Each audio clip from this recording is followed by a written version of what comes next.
All right, test, test, test.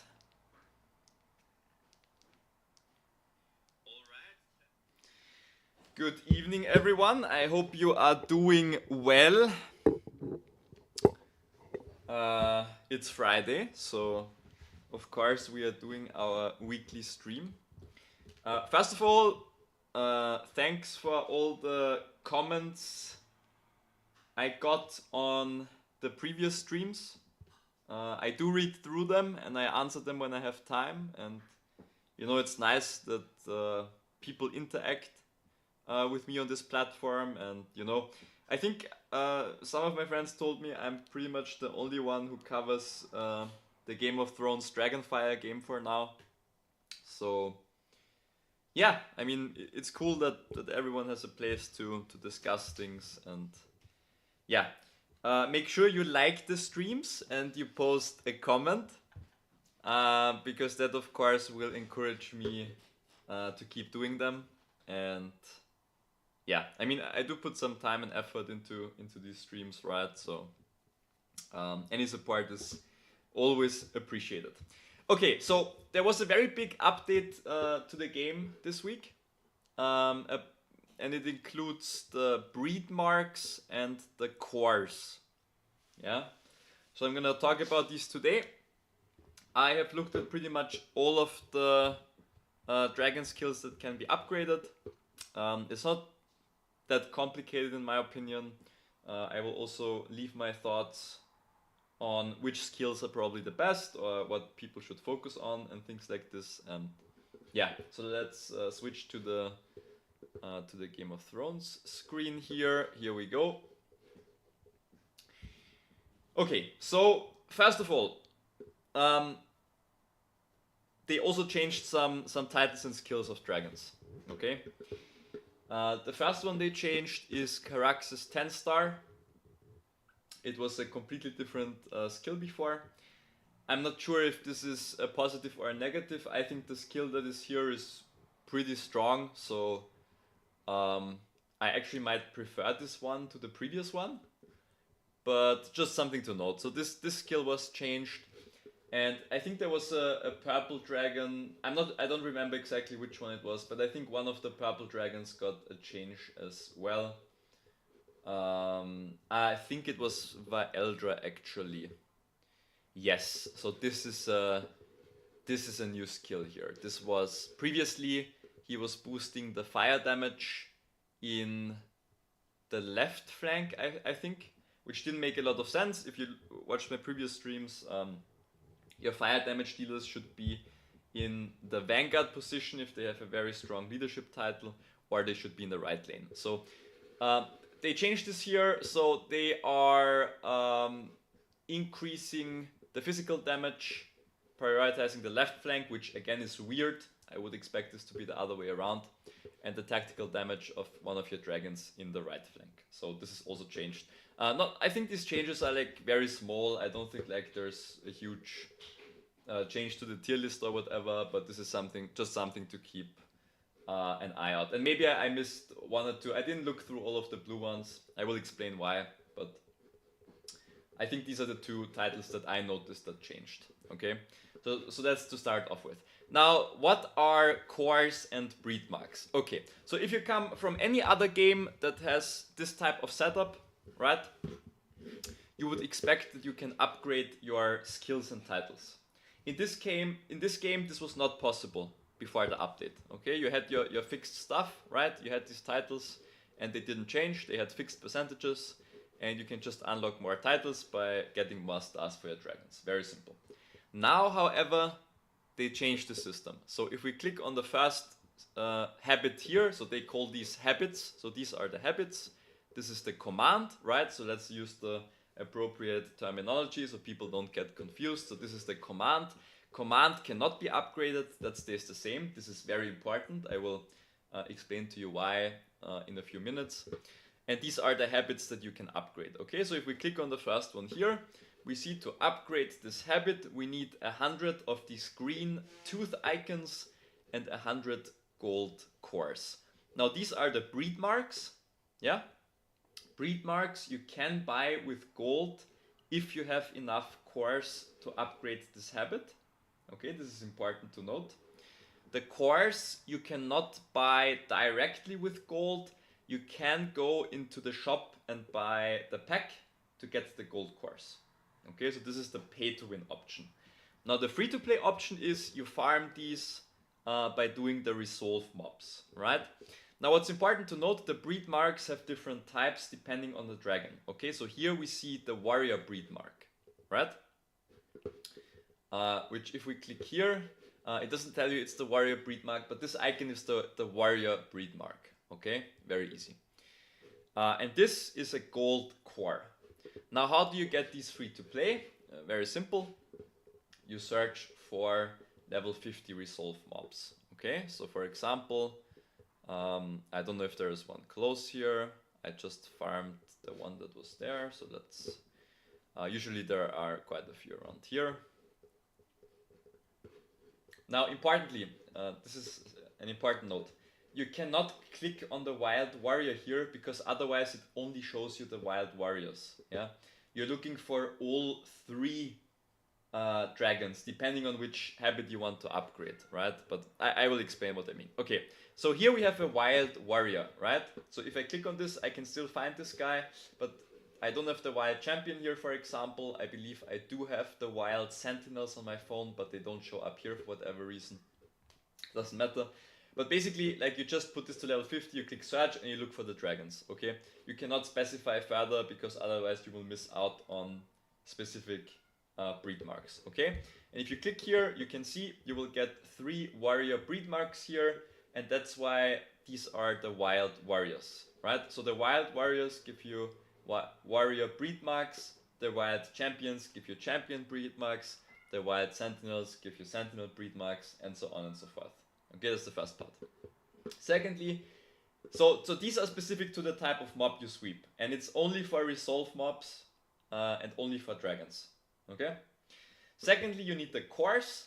The cores you can get as a bonus reward for every sweep, regardless what type of dragon it is. Okay, so let's try to find, I don't know, so we have the wild warrior here, right? Let's try to find a wild hunter, or I think they are on the other side actually. So if we look here, we can go to around this area for now. There's already one here. This is also a wild warrior. Outlaws, Riverman. It's like warrior again. A warrior again. Okay, so not the best example, right? I don't see a sentinel right now, or a hunter. I had a few of these before, but basically, let's see if I can find one. The sentinels are these, or the hunters are the red ones, I think. Maybe if we go to a bit of the other part of the map. I haven't really figured out yet if, like, it depends on the location or the time of the day when they are available. I'm not totally sure. Gold cloaks we don't need. Boars we don't need. So, but this is also a good example. So let's look at the Hedge Knights. So basically, any resolve mob that is not a dragon now gives you the old stuff still. Yeah, which was Fesca relics and gold keys and some gold. Right? So these are the bonus rewards. You don't get any cores or any breed marks on the other resolve mobs. So of course, it will be important to upgrade the dragon skills over time, right? Which means you should probably not sweep these mobs if you are happy with the lineup of dragons that you have. Yeah? If you only have blue dragons right now, or purple dragons that you don't want to use, there is still an argument to be made that you try for these keys and you try to unlock the dragons that you want to play. Yeah? But basically, if you are in my situation, or most people like who have a couple of dragons, you should not be doing these mobs anymore. It should only be the dragon mobs, okay? So I can't find a different type of dragon mob right now. We can just look in my reports. I had a couple today. This will be the last try. There's a wild warrior again. So plenty of wild warriors. Okay, so let's look at one of my reports here. This was a wild warrior. This was a wild warrior. Here was a wild hunter. Perfect. So here for the wild hunters, you can see you get a hunter breed mark, right? This looks like this. It's like a green icon with a flame in the middle. I got a one gold core here as well, which is nice, right? Then I have also found wild sentinels, where you get a sentinel breed mark, right? This is the green icon with the wings. And I do believe I had some champions as well over the last few days. I just need to take a peek here if I can find them. Let's see. There we go. Here are the champions, right? The champions give you a green icon with a shield in the middle, which is the champion breed mark. Very easy to understand.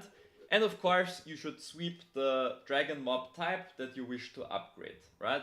For now, I'm doing it randomly, but because it's very limited right now. Like you can't really say, okay, I'm only farming the hunters, because like we saw before, you can search for like 20 minutes or like 5 minutes and don't find any hunters, right? So I'm just like doing the sweeps right now. You need a gold course anyway. Like I already said, the gold course you get from all of them, so no problem.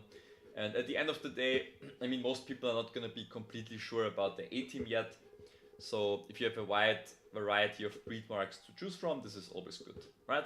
Now if we look here, I haven't bought anything. This is completely free to play in terms of the Breedmarks and the cores, right? So if we look here, I'm currently on 21 gold cores and 42 green Breedmarks. And to upgrade this, I need 100 of each, which actually isn't that bad if you think about it, because this means like what in basically at the end of next week, I can most likely upgrade this skill already if I want to, or this habit already if I want to, right? So that's not bad. I mean, this is obviously a long-term investment. This will take some time to accomplish, and I'm okay with that. I think that's like, I mean, if you just immediately buy anything, you will get bored anyway. And yeah, I mean, this is a cool thing, and yeah, I'm a fan of this. Now, what I'm not a fan of is that they put 3 of these packs, or how many is it? 1, 2, 3, 4, 5 packs in the store. Not a fan of that. I think at least for like a couple of months, they should have let everyone farm these completely free to play, yeah, with no possibility to purchase any packs. But I've already said this in the last stream. I'm generally not a fan of these types of things, because this is something that for me it's pretty standard for these types of games. It's something that should have been included at the start already. So I don't really see a big need to reward the developers for producing something that is basically expected, right? That's not something that I particularly value, because I believe this should be part of the game anyway. And I think I explained this in my last stream as well. So I'm not going to buy these. I don't think it's worth it, and I recommend that no one buys this, because this is not really, like, if you pay them this amount of money for the work they did for this, you know, you set the bar very, very low. And I do have great hopes for this game. I think it will be very good, but you just shouldn't give them money for things they have to do very little for, you know.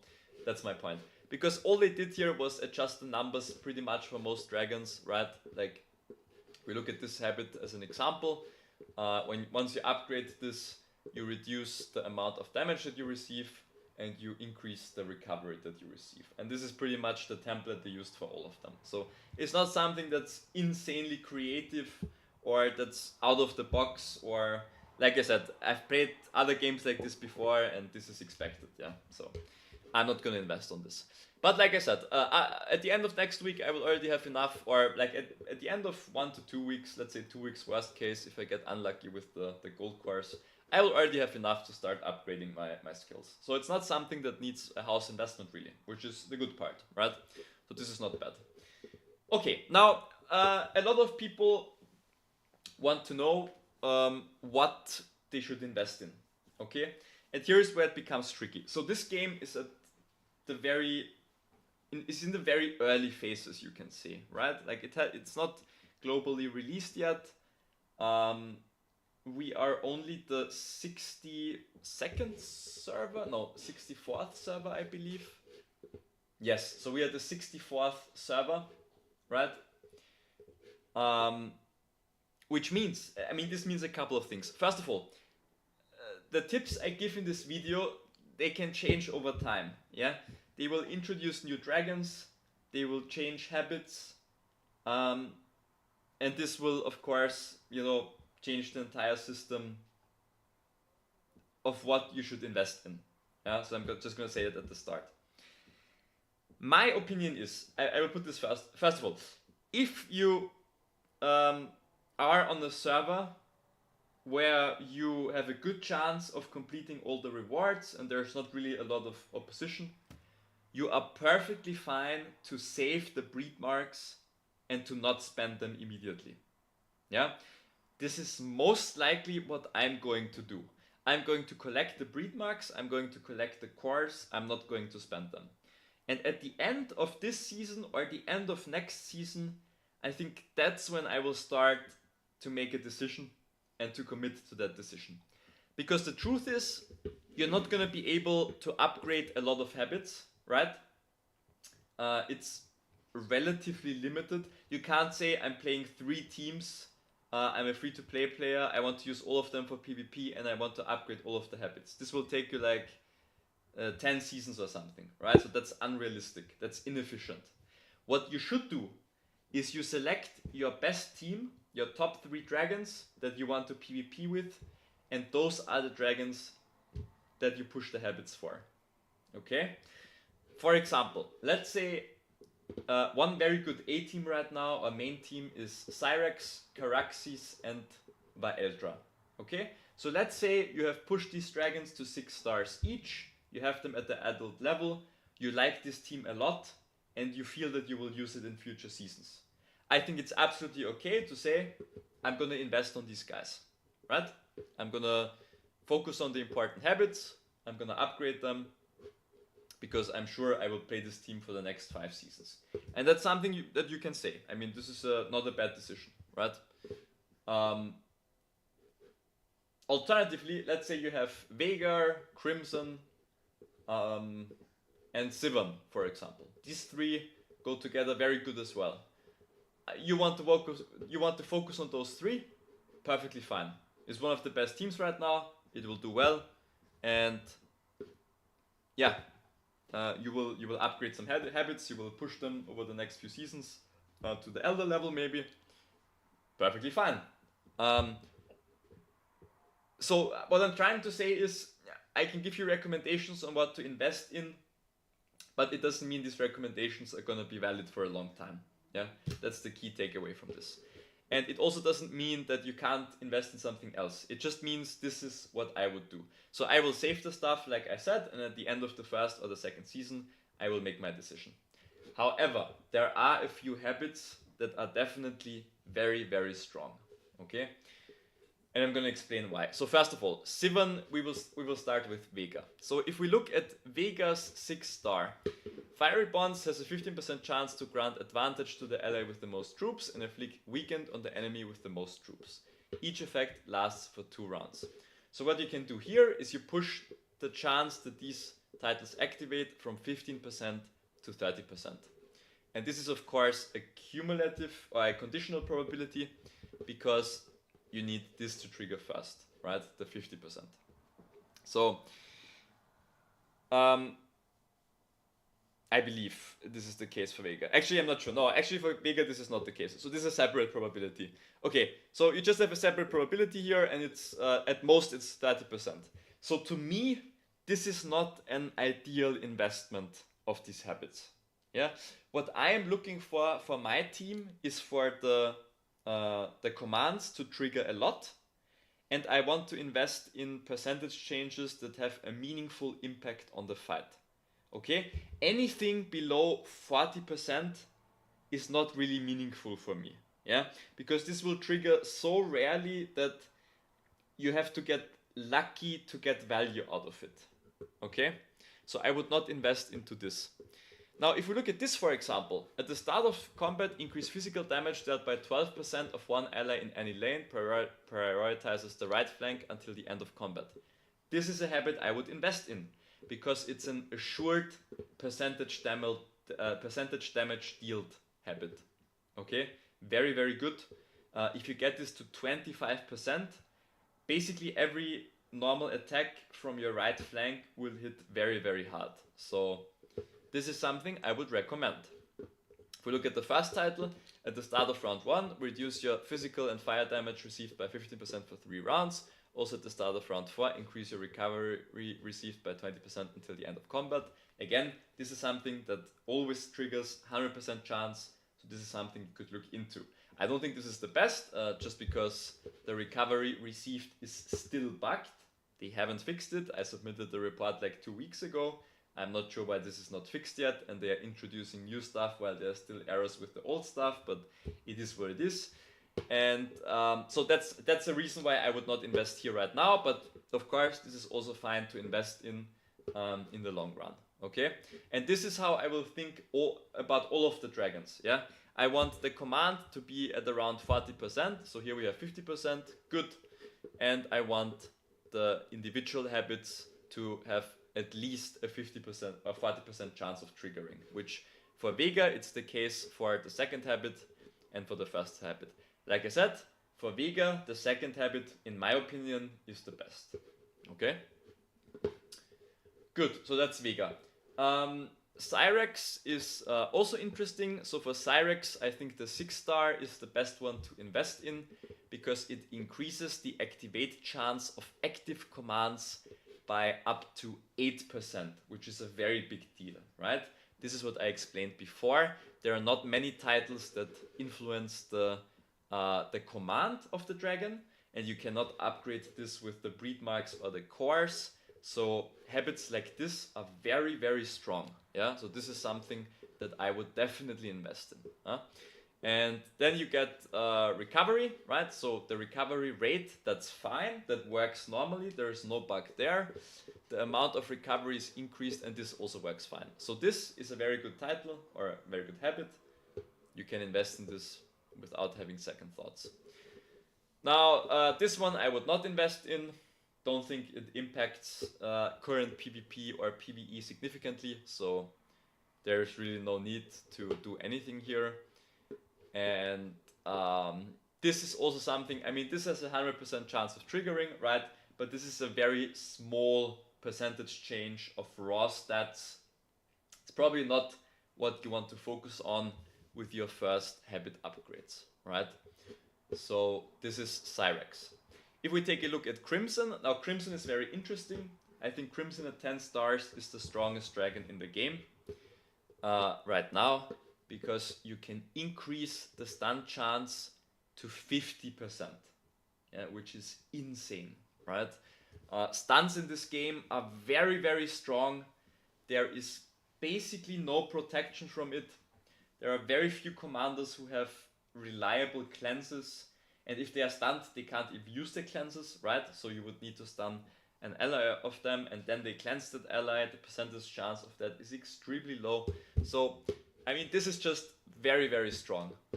The first part is okay. You reduce the instincts, which influences the tactical damage, right? And the basic attack damage, I believe. Yeah, the physical basic attack damage, right? But I mean, the stun at 50%, that's really, really strong. Yeah.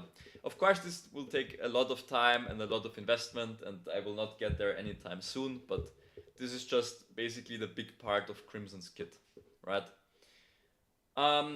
If we look at his other habits, this is situational. So if your opponent has a very strong Caraxes army, you can definitely get good value out of this. You will reduce the fire damage by 25% because it targets the enemy with the highest intelligence, right? So this is good. But situational, this is not that good in my opinion, because Crimson is not really a raw damage dealer. He's more of a debuffer, right? He has the stuns, he has the fire damage reduction, and this is good. Because, so Bloodscale Terror has a 12% chance to afflict 3 enemies in any lane with weakened for 2 rounds. This chance is checked separately per target and is doubled against targets afflicted with taunt. So I think this is okay, because if you upgrade this to 24% and you play Veigar in your army, like I said before, right? Veigar, Crimson and Sivon, you get this to a 48% chance to reduce the damage of 3 enemies, by 20% for 2 rounds. This is very, very significant. So Crimson is your main, or in my opinion, the best damage reducing dragon, right? You will play him in the right lane, and at the Kraken level, I mean, this is a must-have for sure. So any investment into these habits that I showed right now are definitely very, very good, right? He also has some damage received here, sure. And then he has some recovery received reduction. Recovery received is bugged. So once again, I would not focus on this title for now, but yeah, I mean, it's again, this fits into his kit as well as the debuffer, right? Damage received support guy or support dragon. So the only title here that I don't think is that good is this one, right? So Dragon's Fury I would not put points into. That's Crimson. Okay, I will just do some of the gold dragons that I think are very good first. We have Caraxes. I would not invest in this. This is very strong. This is definitely worth maximizing. This I would most likely not invest in.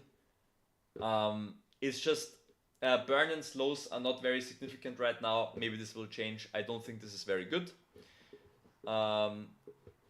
This doesn't really fit into his kit. It's not bad. This is something you could invest in if you have a lot of stuff left over, but yeah, I would not focus on this either. Now this is very good, right? And this because of the second part. The first part is fine as well. So at the start of each round, for each enemy that retreated in the previous round, apply recovery. So retreated means that your team killed one of the enemy dragons. That's what retreated means, right? So if you kill a dragon, you enhance your recovery by 40%. This is enhanced by initiative. Cyrex boosts Caraxes initiative, right? So there's the synergy. Additionally, for each enemy that is below 50% max troop capacity, increase your fire damage dealt by 8%. And this is the important part. So you can get this fire damage increase to 20%, which of course fits very, very nicely into his kit. So this is a habit I recommend upgrading, of course, right? I'm not gonna look at Venator. I think Venator is not a good dragon. I think I've already talked about this. Malachite. This habit is not good. This habit is also not good because recovery dealt is bugged, like I already said. Recovery received, recovery dealt, those titles are bugged. This is also not very good in my opinion.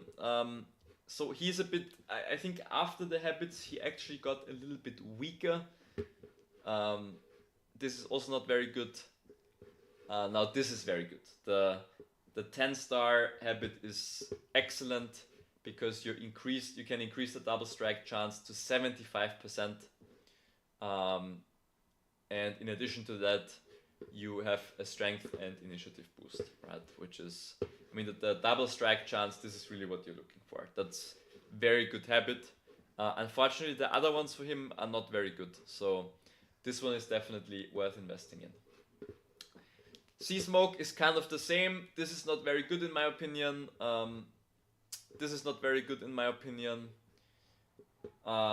Here, I'm not sure what it means. It says work in progress. So I guess they didn't finish this. But the Cleansing Wrath activation chance is not bad.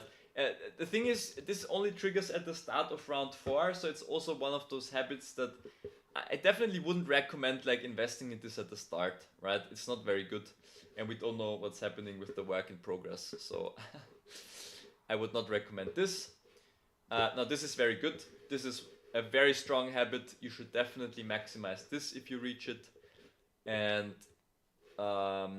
this is also very strong simply because you basically, when the command triggers once, you win the fight in this case because of the many cleanses you get at the 10 stars, right? So basically this and this is very worth it, the rest is not.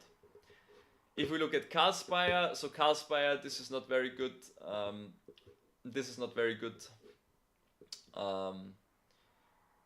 This is very good because you do have a lot of synergy with Panic with Carlspire, right? And you could also build your army around this Panic debuff, which is, there are some very good dragons, like I said, that do this. So if you get the Panic chance to 50%, very, very solid. And in addition to that, you increase your physical damage rate to 100%, which is also very good, right? So this is a very solid habit to invest in for sure. First two are not very good. This one is fine, sure. You have the 100% chance for this to activate, right? You reduce your damage received and increase your instincts. So you reduce your damage received by 12%. But considering of how much you have to put into this, to get like good value out of it is like a 6% extra damage mitigation. That crazy. It's up to you, I suppose. I would say no. I also don't see a lot of fights where Carlsbire dies first, so it's not like he's a super squishy dragon, right? And unfortunately his 10 star is not good. Yeah, I don't want to say a lot about this. You stun yourself for 2 rounds. I don't think that's very helpful in the current meta game. Like I said in the tier list video, once the game gets older, this is very, very strong. But for right now, I mean, this is just shooting yourself in the foot, right? The second part is very nice, yes, but I mean, yeah, it's not something that I would focus on for right now. Okay, and these are all of the gold dragons. So you can see the ones I covered at the start. They have a lot of titles or habits that activate at 1 or 2 stars already, right? Or that are worth upgrading at 2, 3, 4 stars already. So what I will do is I will wait until the end of the season. I'm probably gonna go in heavy on Crimson. I think this dragon is very strong and he has some very good counter possibilities, which is how I like to play the game. So I will definitely look into upgrading this. I will look into upgrading this.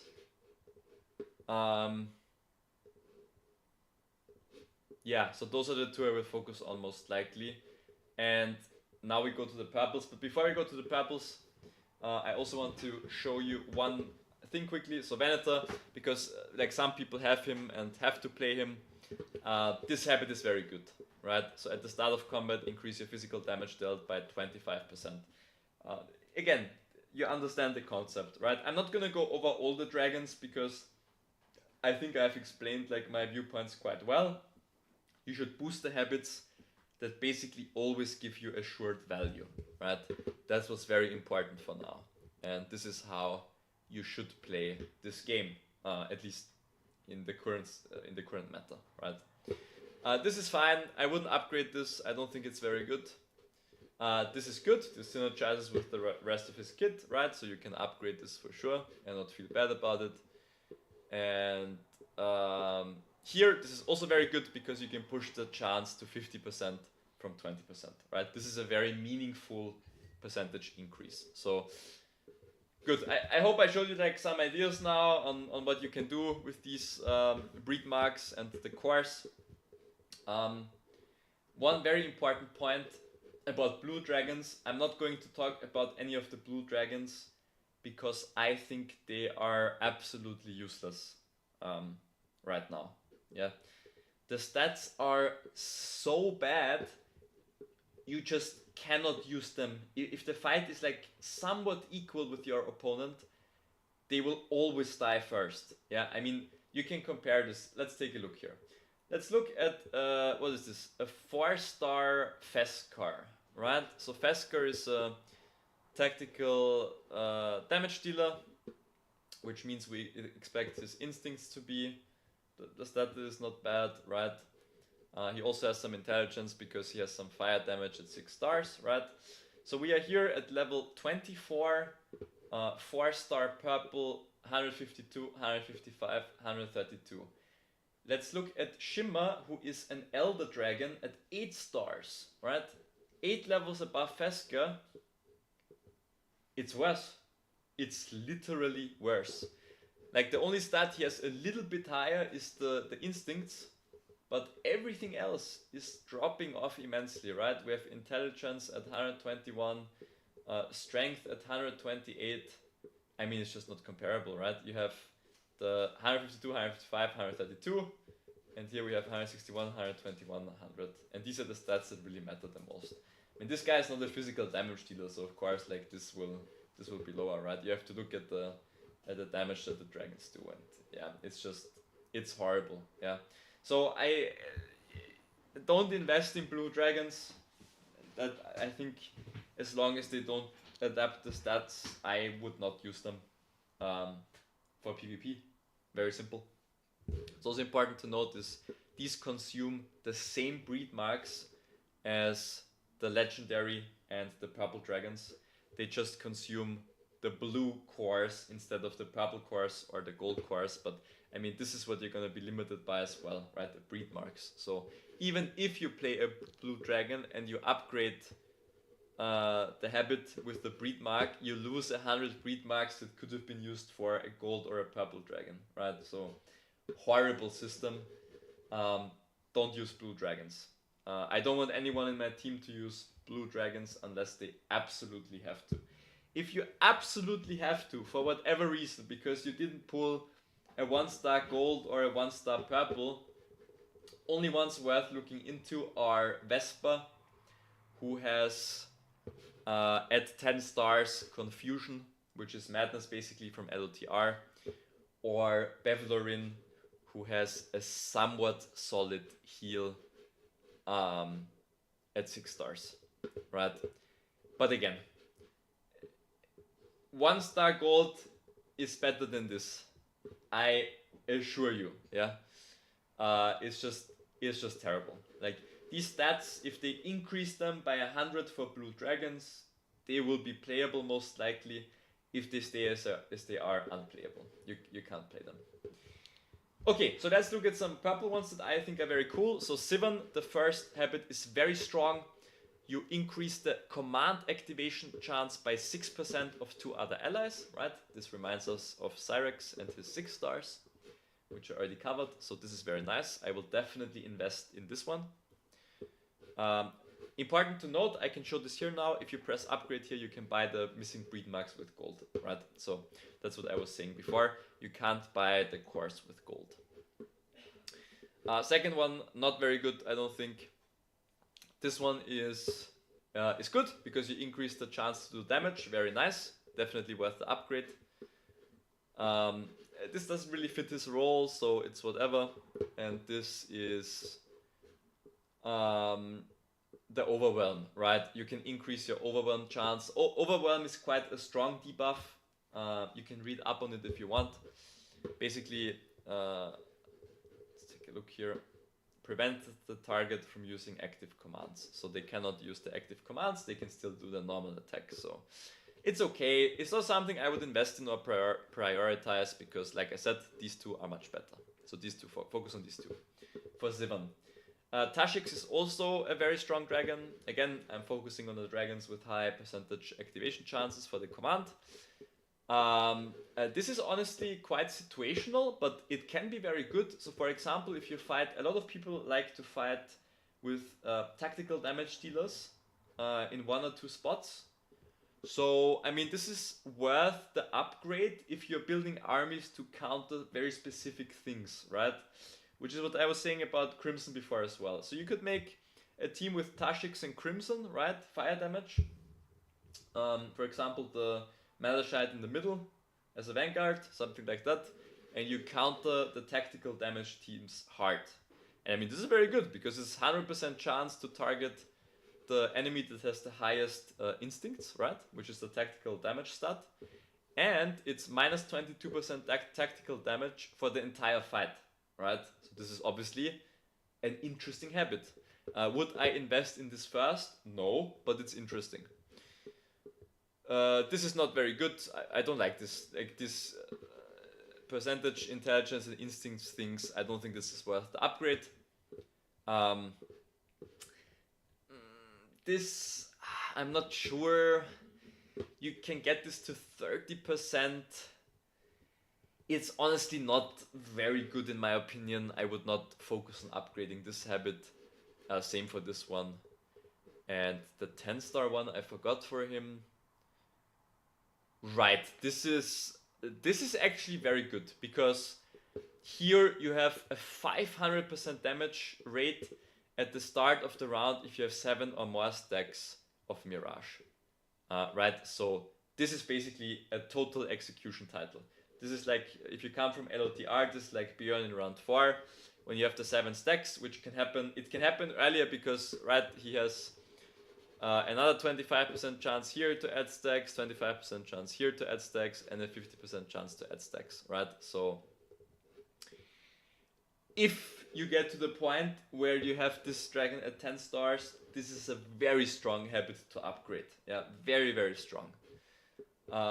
a damage rate of 500% basically doesn't exist in this game, right? So yeah, very cool dragon, and like I said, this is again more on the countering side. The Sivan is much more flexible. I wouldn't start with upgrading the Tashik's habits, but there's definitely, I mean, they can be very good. Yeah. Daimoros is pretty good from what I remember. So here is the panic synergy, right? With some other dragons, you have a 60% panic chance. You reduce. The first part is honestly, it's not that important. Just the panic chance here. So probably this is not something you would focus on. This I would skip. This is very nice. So the 6 stars where he really starts to shine, you can increase the confusion chance to 40%, which is very, very strong, right? So yeah, this hits one enemy and you have a 40% confusion chance at the maximum, which is very good. Definitely can invest into this habit. This one, yeah, I mean, this one is okay. Again, the panic chance synergy, like I said, probably not something you will focus on if you build a generic army, but it's interesting. And then we have this. I think this is also very good because you reduce generic damage that is random, so your opponent cannot build around this, even if they are Mega Kraken. You reduce it by 37.5%. Definitely worth it. So, the Imars players, this and these are your focus. Rest is not that good. By Eldra is interesting, so this is a no from me. This is a no from me. This is very nice. You increase the damage received to 12% with the taunt, right? This is pretty good. Increase physical damage, increase tactical damage by up to 40%. And you can, yeah, I mean 40%, 20%, 10% over the 3 rounds. I think this is very worth it. So this is more worth it than this one. And then if you have him at 10 stars, obviously this is the best one. Yeah, this is the best one because you get a 100% taunt chance. You reduce the damage received by 35%. So if you have him at 10, you would go this first, this second, this third. If you don't have him at 10, you would go this first and maximize this and ignore the this for now, right? Because the taunt chance here is very bad. Quite simple to understand. Okay, what else do we have here? So these are some very good purple dragons. Shadow Song, I haven't really taken like a deep dive look yet because he only has 1 troop synergy, sadly. It's a bit of a shame. What to do? This is not bad, honestly, because this is damage received, right? So you can get this to 40, 20, 10. It's similar to the Vieldra thing I showed, right? This is just with damage received and not with tactical, fire, and physical damage. I think this is good. I would focus on this if I was a Shadow Song player for my main team. Here you increase the chance, very important. I would definitely recommend this, right? 50% chance to afflict targets with vulnerable, which again increases the damage received. So he's a very strong damage received commander. This is not good, like I already said. And this is not bad. You have a 50% chance to deal physical damage and afflict them with burn. You can increase the damage rate to 200% here. And for the burn it goes up to 70%. This is not bad. It's not one of the best 10-star habits to upgrade, but it's okay. So like I said, for him this is very good. I would definitely focus on this and then on this. Velar, yeah, this is not bad. You can, for example, play Vela left. Hey, can you show Vela and Crimson? We already covered Crimson, but Vela I'm doing right now, so there you go. The tactical damage of Vega, so if you play Vega in the middle and Vela left, right, he boosts Vega's tactical damage, not bad, by 20% at the maximum. So this is okay, this is something you could invest in. This is not good. This is actually alright because you increase your chance here. I don't think, like, as I said before, First Strike and Slow are not very impactful right now. You also can't really play this guy with Caraxes, right? Because the troop synergies don't match. So I would skip this. First one is good. These two are skips. this one is a skip, and this one is okay. The main problem for him is that the 30% chance command is a much too low probability, right? So this is not good. And that's the main problem with this dragon. You can't really... This will trigger not a lot, and these effects depend on the other one triggering, right? So this is what I would focus on if I was a Vela player. Yeah, okay, so that was Vela. Risarion. Yeah, so Risarion is interesting because he has the massive damage mitigation in the first few rounds, right? I don't know if this is good yet. There are currently not enough dragons that have reliable cleanses that you can cheese your opponents by playing Risarion, then cleansing the damage reduction from your own army. If there are more cleansed dragons, I think this will be very good. For now, I would not invest in it. Yeah, same for this. Don't invest in this. Recovery is not that strong currently. So this is bugged, like I already said. Recovery received is bugged. And this is also not very good. So for this guy, I wouldn't invest in him yet. The only one that is somewhat interesting is this one, right? Is Feska, Caraxes, Shadow Song a decent lineup? So you are playing Caraxes as a Vanguard, I suppose, in this army, or maybe Shadow Song because he also has a good leadership title, right? So we have Caraxes with spears and horses here. Feskar has horses and Shadow Song has horses. Yeah, this army is okay. I've actually been thinking about making something of this myself.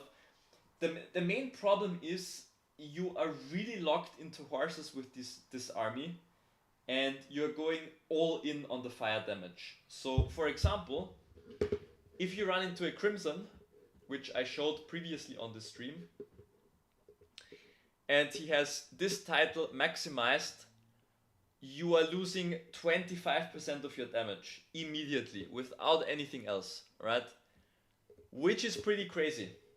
Now, in the current meta, no one has this habit maximized, obviously, and this army is definitely not bad. I like the fire damage a lot. I actually think the fire damage commanders are a lot more interesting than the tactical damage dealers.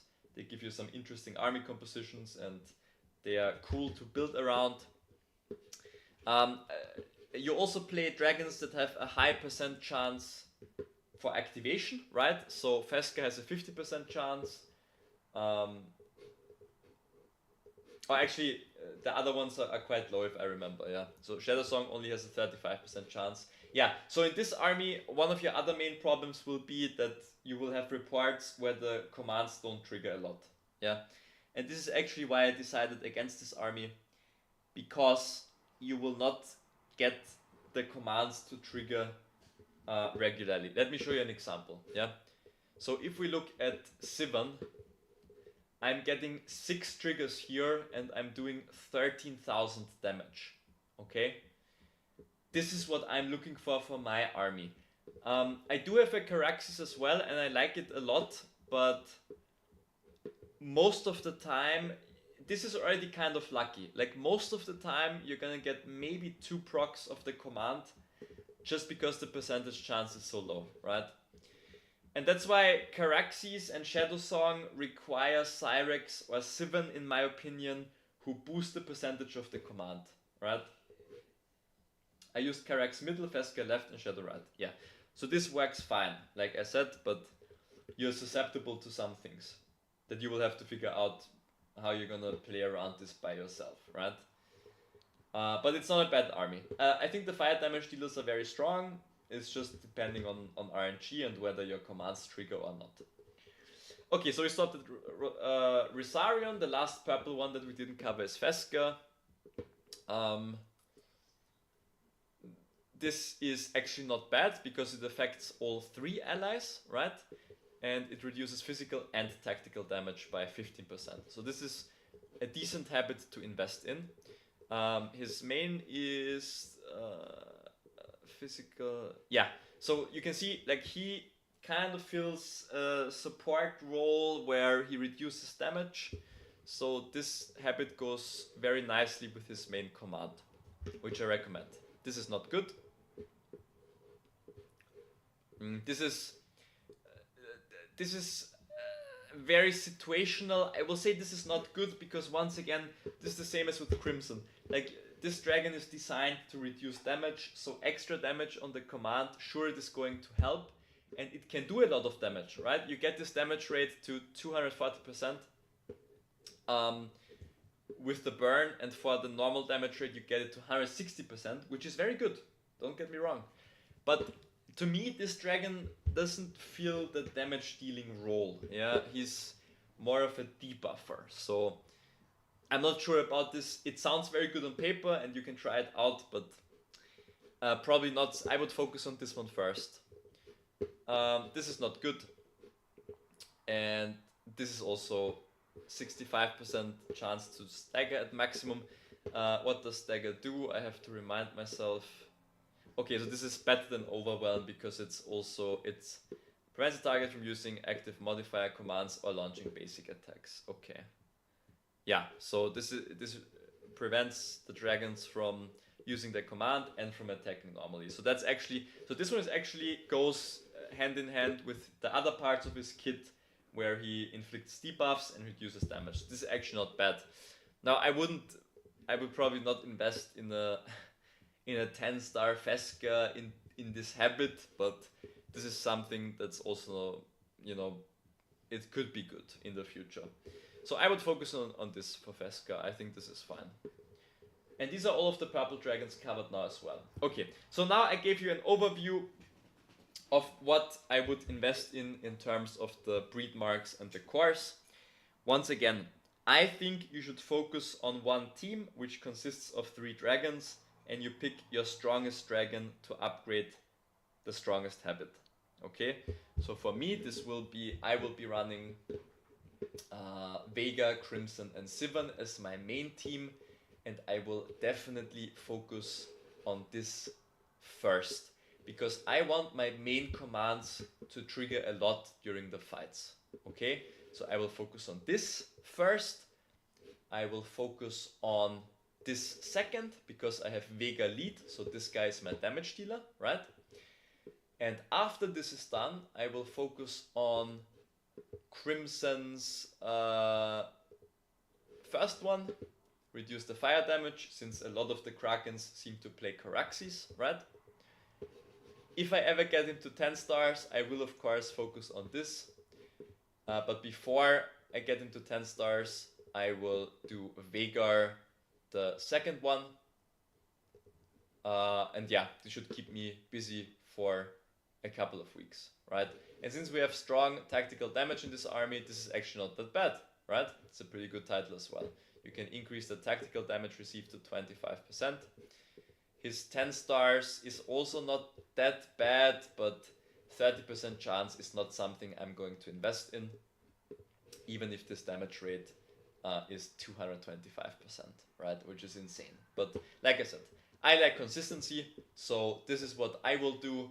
If I played Caraxes, Cyrex, and I will play these guys as well, by the way, just not as my A team. So Caraxes, Cyrex, and Vaeldra, for example, I will definitely focus on the Cyrex 6 stars, once again, because it increases the activate chance of active commands, right? So this first.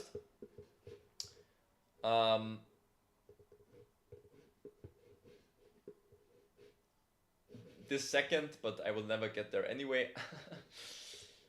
So these are the 2 for Cyrex. Then for Caraxes we already took a look. I will definitely boost this one here, no doubt. And I will boost this one here if we ever get to this point. And then for Vaeldra, I already explained this. This one, if you don't have him at 10 stars, if you have it at 10 stars, this one, and then this one. Very simple, right? Not hard to understand.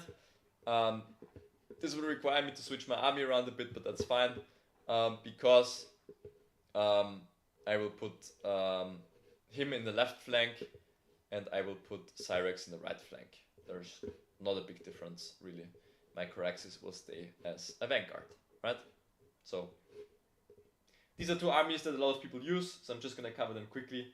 I think this is what I will do, and like I said, I will wait until the end of the season until I do this, but I feel pretty good about these upgrades. Okay, Vega, Sivan, Tashix, and Dameron, what would be your optimal army from these three, from these four? You can never answer a question like this because it just depends on your stars. Yeah, it depends on your stars. If you have one of those dragons at 5 stars, you have to play the dragon, or 3 stars, whatever. And the others are at 1 star, right? You can't say you should play the 1-star dragon. That's stupid because the 3 stars give you like so much army boosts and other things that you need in the fights. So you just have to see which dragons you have the highest stars for, and then you see how you fit them together. Yeah, it's not really hard in this game, to be honest. Vega Vanguard is a very good choice, and I like it a lot, so I will stick with it. It reduces my damage a lot, it boosts my left lane tactical damage, and my Sivan is my main damage dealer in this army, so I'm very happy with it, right? Very, very simple. Okay, now before we end, there is one more YouTube comment that I wanted to address. I just have to find it quickly.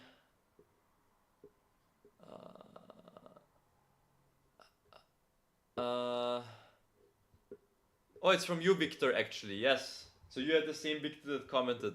Can you do a video for armies for free-to-play and PvP? So for example, for PvP and PvE. So this is the question I also wanted to talk about very briefly. I mean, I kind of answered it already, but you know, let's just go over this again. So for any free-to-play player, blue dragons are absolutely useless. Do not use them.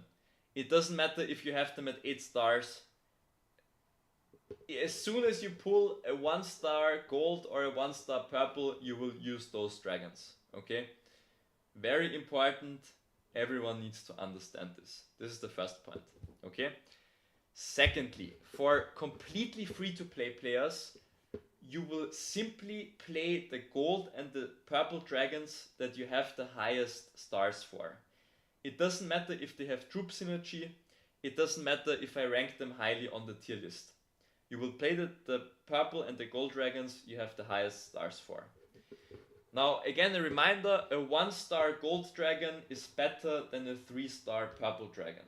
Okay, so chances are, as a free-to-play, you will have a decent amount of 1-star gold dragons. Use them, yeah? I don't have a 1-star gold anymore, but for example, Malachite is my lowest, I think, or Calspire. He has 2 stars. We have 227 strength, 233 instinct, yeah, which are his 2 main stats. If we compare this to a 7-star blue, right, you can see a crazy difference in the stats. If we compare this to a 6-star purple, crazy difference in the 2 main stats, right? You see this? This is what you basically look at. And as soon as you see like a big difference, I mean, this is 6 stars to 2 stars, right? Keep that in mind. For free-to-plays, it will mostly be like a 1-star gold comparison to a 2-star purple or something like that. So you will always play the 1-star gold. There is no doubt about it, yeah? Always. Don't play dragons that have terrible stats, because then you lose the fight before you start, right? So just wanted to point that out. These are like the basic tips I can give for now. Now, after you have done this, right? So you have pulled a couple of 1-star gold dragons, or you have a couple of 2-star purple dragons, or whatever, right? That's when you start to look at synergies and at whether I can fit these troop buffs, whether I can get the 20% stat boosts or not. That's what you do at the end, right? But first, you do these other things I said, okay? Alright, okay, so yeah, I mean, I've already shown some army examples here. Veigar in mid, Sivan left, Crimson right. You can replace Crimson with Tashix in this army, no problem.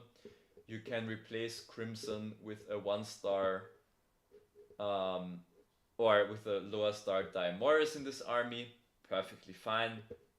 you can replace the crimson with I think that's pretty much it. Yeah, those are the options for the right lane in this army. Middle, you need Vega, can't replace him, right? Because you're structuring your army around around his leadership title and what he does. So I would keep Vega in the middle in this army. And then on the left side, you're also flexible. You can play a Sivan, you can play a Cyrex, you can play let's see what else we have here. I think that's pretty much it. So this is for the ranged boost, right? So you would have Vega middle, then right side Crimson, Tashix, or Daimoros, left side Sivan or Cyrex. Those are pretty much your options. And that's pretty good. Like you have a wide range of dragons to build around. Now you can also say, okay, I'm gonna go for the melee boost. This was for the ranged boost, right? Let's say you go for the melee boost. In this case, you would have Veigar in the middle again. You would have Velar left, right? Velar has a melee boost. You could have Risarion on the right. He does physical and fire damage, right? That would be good. You can have, let's see what else the options are here. You can have Venator in the right. Perfectly fine. You can have Malachite in the left in this army, right? So you really have a lot of options. You can have Calspire on the left. You can play Calspire on the right even, perfectly fine. So you have a lot of options to build around. The key point is just to understand like that, you know, the rarity of the dragons, the stars of the dragons are very, very important in this game. And much more important than trying to fit these boosts. After you have the rarity and the stars, that's when you can, you know, shuffle around and fix and do some of the things that I said, right? I give you some examples now. There are other armies you can play, other examples. If you want to build a horse army, Carax's middle is very good, right? Then you have anyone left really. It can be Feskar, it can be Shadow Song, whatever. And then on the right, you have a dragon that does some form of physical damage, right? So, yeah, I mean, if we go for the horses here, I mean, you don't have that many options, right? We can put, let's see who would fit on the right side in this army, ideally. You could put Seasmoke right, that's fine, yes. You can put Calspire right, that's fine. You can put Shadow Song right, that's fine. Yeah, you could put Feska. Feska is more of a tactical, so I would put him left, but you can put him right as well. It's not a big deal. But yeah, you get the idea. Yeah. So lots of options, lots of things to play around. And this is of course because Caraxes has it increases strength initiative by 20 of the ally in the right flank, right? So the right flank has to be like a physical damage dealer ideally, but if it's not the case, it's fine, yeah. The other dragons also do normal attack damage. Like if we look at Malachite, like his strength stat is not that bad. He will also do physical normal attack damage, yeah? And the same for Seasmoke, yeah. So it's not really like such a massive deal if you play a dragon in the right lane that doesn't have a physical command, right? It's okay. But yeah. Okay, so this is actually what I wanted to address today. So we are done. It was a long stream. I know a lot of people will watch it later or in their own time. I'd hope it helps you to make decisions on what to upgrade with the Breedmarks and the cores. We can quickly look at the map. So the map is looking good. We have one more level 3 keep today. We have helped Central to capture some level 3 keeps for their rewards, right? So this one we helped. No, not this one. This one we helped Pink Maiden. And I'm pretty sure there was another one, but maybe they already took it back or something. Yeah, some other team might have taken. I think it was this one, but we helped with 2 level 3 keeps and they got them, and I think they finished their rewards, so that's good. The South, I've had very little contact with. It seems they can do it on their own anyway, right? So we probably don't have to help them. It was this one, I think, Stonehelm. Yeah, we helped with this one. There you go. These are the two we helped with. And the South seems to be able to take them on their own, so we just let them take it. And we have this one planned today, which is for our rewards. And then we have to take this one for our rewards as well. So yeah, level 3 keeps are okay. I streamed the last one. If everyone brings 3 siege armies and 2 main armies, it's very easy. The level 4 keeps, I think that's when we start to see a pretty big power spike. But we will figure this out as well. And King's Landing opens in 15 days, so just a bit more than 2 weeks. Yeah, actually I had some PvP, friendly PvP, let's say. I just want to show you quickly what this looks like. It was less than 21 hours ago, I'm pretty sure. Here we go. So,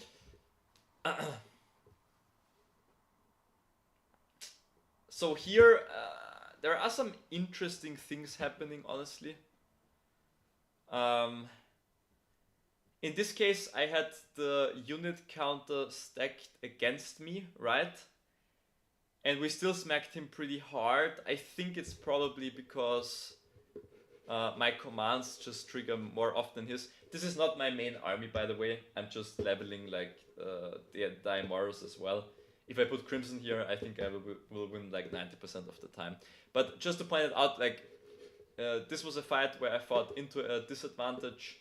I mean, he's pretty similar to me as a adult Vega 3-star Caraxes. I would even say like his army is a bit stronger than mine because maybe the Malachite is the weak link, but the other two, I mean, probably the same or a bit.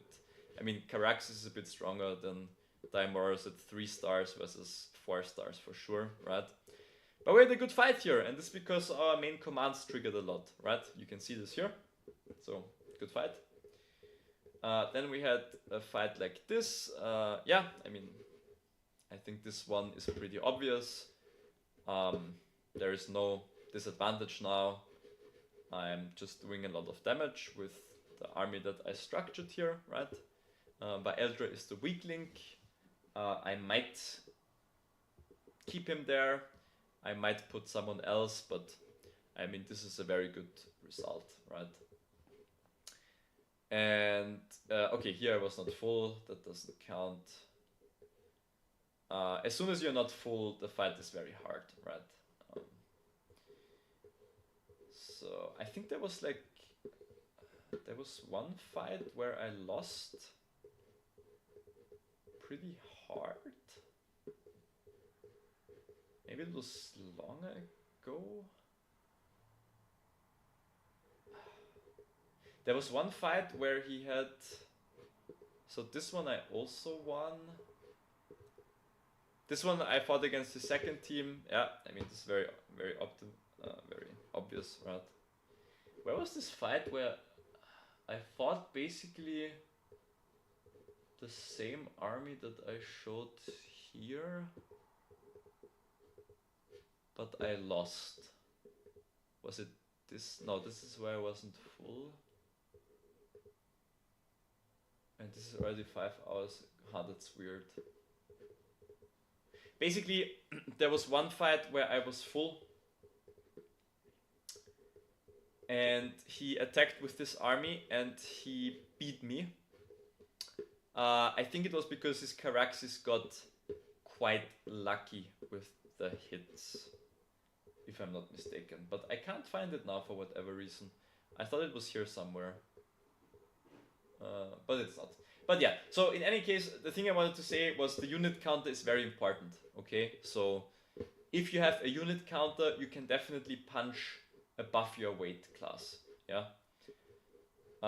Here, again, if he plays dragons that proc the main command more consistently, he will beat me with this army, most likely, like in most cases, because he has the unit counter. If I put my Crimson here, it will look worse for him, but you know, just looking at this army. So yeah, so that's what I wanted to say. And if there's no counter, obviously the guy who is more whaled out and who optimizes his dragons and his positions and everything will win that fight quite dominantly, right? No doubt about this. But yeah, so for lower players and free to play, always fight into a counter. If it's not a counter, run away, right? I think it's pretty simple to understand. It's not that complicated. I see someone is posting hearts. Thank you, I appreciate it. And that's what I wanted to show. Yeah, I can't find the report where I lost. I don't know why. It was like this morning basically. There's a gap in my reports here or something. But yeah, maybe it was this one. Maybe I thought I should have done better here. But basically, as soon as you are like at half, your Taunter dies quickly, and then two of the dragons team up on your other dragons, right? And then the game is over, basically. Yeah. As soon as one dragon dies, like here it's Vega, so Vega and Malachite will team up on Sivon, for example. And then, of course, it's very hard to get a good result. But yeah, that's just what I wanted to show.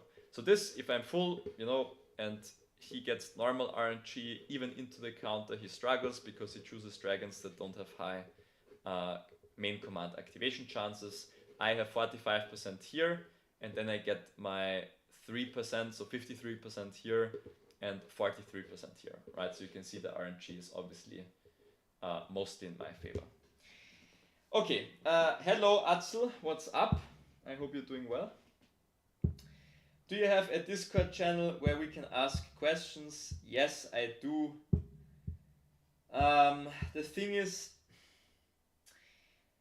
I haven't decided yet if I want. I would have to make a section where everyone gets invited because a few people have asked me already. And the thing is, like, I only want to have certain announcements for my team, you know. I understand that we are all learning this game, and currently I've also added people from other factions to this Discord, but in the long run, like, I have to figure out another solution, right? So you can, in short, you can join the Discord, add me on Discord. My username is .matix. It's under one of the YouTube comments already, yeah. So just send me a request and I will accept your invitation. Again, .matix, just my name. The M is small in Matix. I'm not sure if that matters, but yeah. And I will think how I want to restructure the Discord for the long term. Hello, William. I hope you're doing well. We are reaching the end of our stream now, which I already said for the last 15 minutes, but then I wanted to show the PvP reports. But I think now we are done. Yeah. So yeah, so I hope this stream helps people. I think I have a pretty good idea about the habits that I recommended on upgrading, so you can't go wrong with that. Where is the donate button? I currently got too much money, need to get rid of some. Okay, so on my YouTube there is a PayPal link. Let me just check it. I haven't checked this in a while, to be honest. Let me check if it's still accurate. Or actually it should be somewhere here, no? It should be some, yeah, support the stream. If I click on the stream, I see support the stream with 2 dots. But I can just post it in the comments for you. That is, of course, also perfectly fine. Here it is. Boop. Yeah, I mean, of course, I said at the start, I appreciate the likes and the comments and everything, and that you don't have to donate anything. This is just if you have too much money, like Atzel. But yeah, my donate link is always in the bio of the stream, so you just click on the link and then you will get a funny animation or something, I think. And it will pop up that you donated. So yeah, not necessary, but of course I appreciate it. Okay. I will send some prime dried fish from Iceland, brother. I will also accept that, of course. Prime dried fish from Iceland sounds very good. You can send it to me.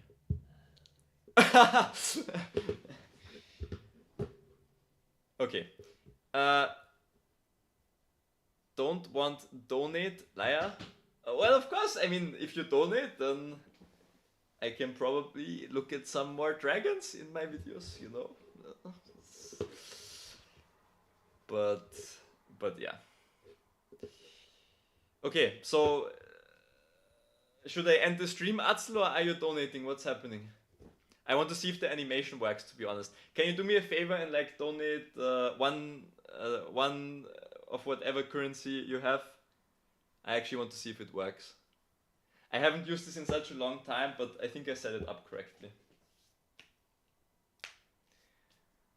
And normally when I do the stream, I never check, but now I can see it, I think. Let's see if it works.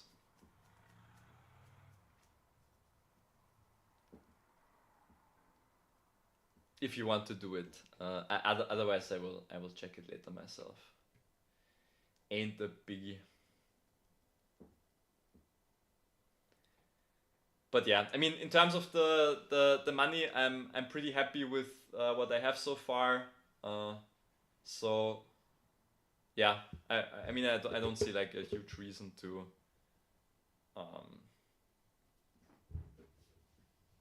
spend a lot of money this season, essentially, right? So we will see. And I have a couple of adult dragons, right? Vega is at 6 stars. I would have liked to get Cyrex to 6 stars, but it is what it is. And Crimson, of course, I also want to level a bit more, but that's okay. These things do take time.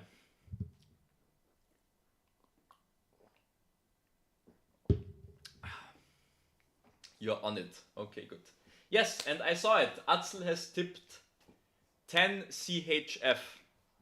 So you should have seen an animation. Did you see one?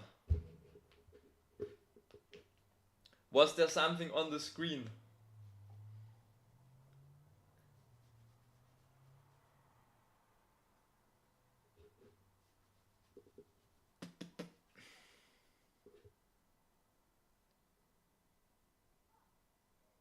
There was no animation. Okay.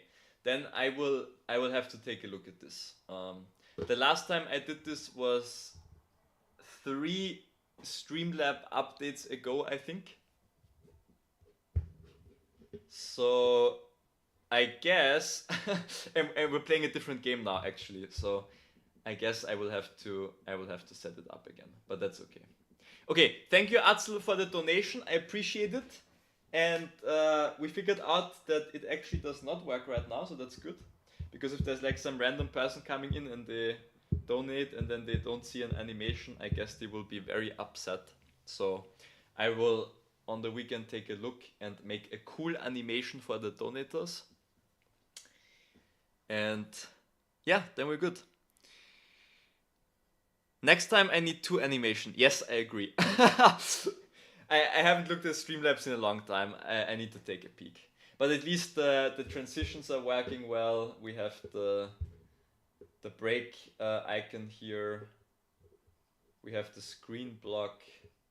Yeah, this is all working good, so that's not too bad. I added on Discord. Great, I will accept it after the stream. And then I will send you the invite link to the Discord. I'll try and donate next time for animation. Okay, perfect. So until next Friday, it will be fixed, hopefully. And everything should be good. Good. All right. Yeah, thanks guys for watching the stream. I appreciate you. And I hope it helps. And have a good Friday evening. Goodbye.